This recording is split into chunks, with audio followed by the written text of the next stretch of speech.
Good afternoon, folks. Thank you for joining us. We're about to have brunch right now before our late afternoon appointment with baby, and we'll let you know how it is. I hope you're having a good day, and I hope you enjoyed the video. Thank you very much for joining us. Bye-bye.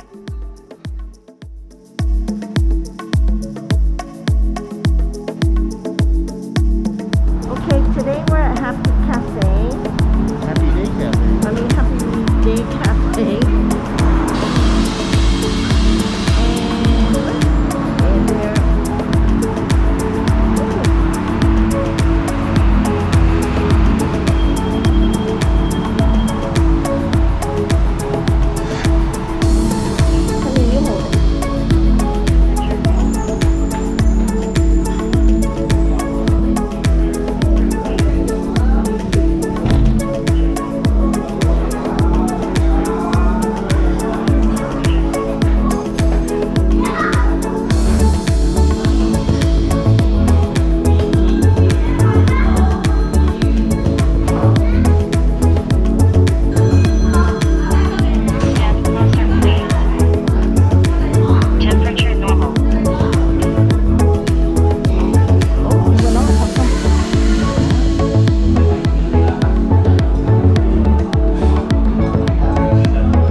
Good afternoon, folks. How are you? Just wanted to let you know that we had Happy Day Cafe for breakfast this morning. You can call it brunch, I guess. And just before our appointment this afternoon. So we like that they take precautions here in the Vancouver location as well, such as temperature reading, facial recognition, taking down your name and phone number, for tracing of COVID-19, and as well as everyone was wearing a mask and wearing their PPEs while they're at work. So they maintained social distancing between the customers as well. Could have been just a little bit more, but it's still good. Other than that, it's really the customers that you got to deal with. Sometimes they're unaware of social distancing or oblivious to it. So I'm not saying that for everyone, but it happens. So thank you very much, folks, for joining us, and we hope you're having a good morning. Talk to you soon. Bye-bye.